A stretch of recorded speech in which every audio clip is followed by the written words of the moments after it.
Hey guys, here's a smoke you can use to block most of the new rafters on Fracture. Stand in this corner here. Then aim where this light grey slant ends with the right side of your wall icon. Then just throw. It will land on the edge of this box here.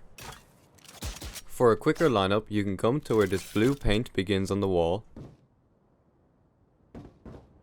Then aim under the bump here at the dark grey and move slightly left. Again, just left click. Poison orb emitting.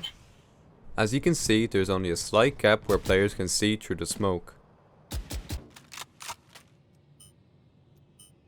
It can also be used as a one-way like this, where you will get an advantage if players run through. Here.